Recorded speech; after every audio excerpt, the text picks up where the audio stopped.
وحید علم سلامونه او احترامات وړاندې کوم تاسو ټولو ته. زما من حیث د یو افغان زما یو سوال دی. زه وایم چې اسلامي امارت چې 1996 کې منځته راغی او 2000 اول کال اخره پورې دا منځ کې وو، نو زما سوال دا دی چې 2000 دا 15 کاله یا 6 کاله کې د دنیا سره چې کوم دا روابط جوړیږي دی ولې جوړ نشو کړلی؟ یو سوال. بل سوال زما دا دی، زه وایم چې په دې 6 کالو کې یا 15 کالو کې د طالبان یا د اسلامي امارت کم لاسته راوړنه لرودله چې هغه مطلب موږ به پوه شو، موږ افغانان به پوه شو. مهرباني. وحید علم صاحب، اوله خبره خو دا چې اسلامي امارت په هغه وخت کې هم کوشش دا و چې د بهرنۍ نړۍ سره اړیکې جوړې کړي. اسلامي امارت واشنگټن ته استازي ولېږل، نیویارک ته، ملګرو ملتونو ته، ډېرو هیوادونو ته استازي ولېږل په دې خاطر چې د نړۍ سره اړیکې نورمال شي، عادي شي.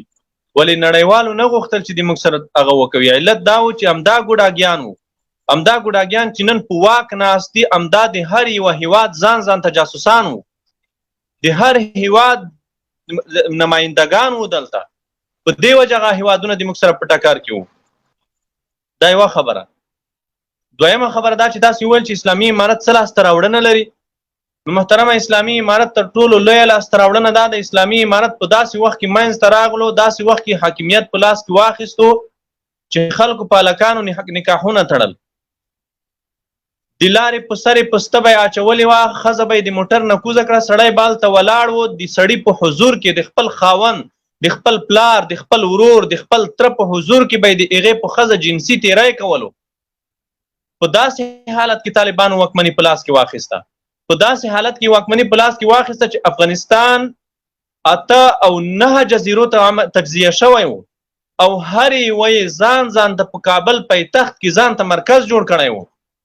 افغانستان واکمني د طالبانو په داسې وخت کې په لاس کې واخیسته، د ښځو نه سینې پرې کولې، د ټوپک مارانو، جنګ سالارانو. په داسې وخت کې موږ واکمني واخیسته چې د 6 و منزل نه به یوې ښځې د خپل عفت د ساتلو په خاطر ځان راغورځولو، ځان به یې وشلو. په داسې وخت کې موږ د دې هیواد واکمني په لاس کې واخیسته چې هیواد عملا تجزیه و، عملا تجزیه و.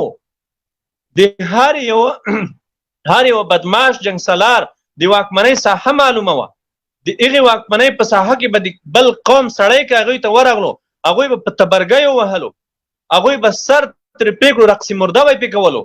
په داسې وخت کې موږ حاکمیت واخیستو او هیواد مو وژغورلو، ملت مو وژغورلو، د ملت ته مو امن ورکړو، ملت ته مو سوکالي ورکړه، ملت ته مو داسې امن راوړو چې دکانونه به د خلاص وو، ټول بازار به خلاص وو. دا جرأت چا نه شو کولی چې دکان نه یو شی راواخلي او پټې کې وی تختوي. دا د موږ یوه لاسته راوړنه وه. دویمه لاسته راوړنه دا ده، الحمدلله د اسلامي امارت په وخت کې د افغانیو قرارداد طالبانو لاسلیک کړی و، د ټاپي پروژې قرارداد طالبانو لاسلیک کړی و، د افغان بیسیم قرارداد طالبانو لاسلیک کړی و، د کابل نیوز تلویزیون قرارداد طالبانو لاسلیک کړی و، د نور څومره درته یاد کړم، اوس خو ماته نور نه یاد. د کرکټ ټیم قرارداد طالبان لاسلیک کړی، کرکټ ټیم دغسې ډېر قراردادونه طالبان لاسلیک کړي. د کابل جلال آباد د سړک افتتاح، د کابل د جلال آباد د عمومي سړک افتتاح، د کابل او د خوست د عمومي سړک، دغسې د نورو ډېرو پروژو. ولې موږ په جنګ کې وو، د کابل قندهار موږ په جنګ کې وو.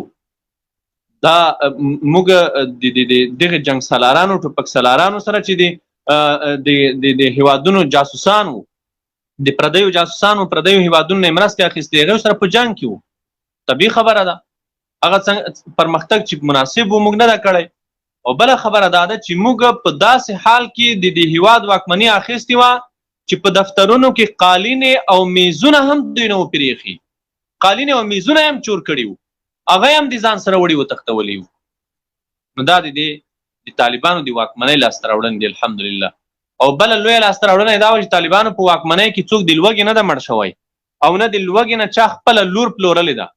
د ارګ په څومترۍ کې څوک د لوږې او د یخنۍ نه مړه کېدل، خو په دې مړه دیموکراسۍ کې د ډالرو په باران کې بیا هم په کابل کې د ارګ په څومترۍ کې خلک د لوږې مري. په پکتیا کې د افغان سرتیري د دوی په اصطلاح خپله 12 کلنه لور د دې وجې نه چې په کور کې ډوډۍ نه درله خرڅه کړې ده هیڅ طالب به تاسو پیدا نه کوي چې داسې عمل یې کړی وي.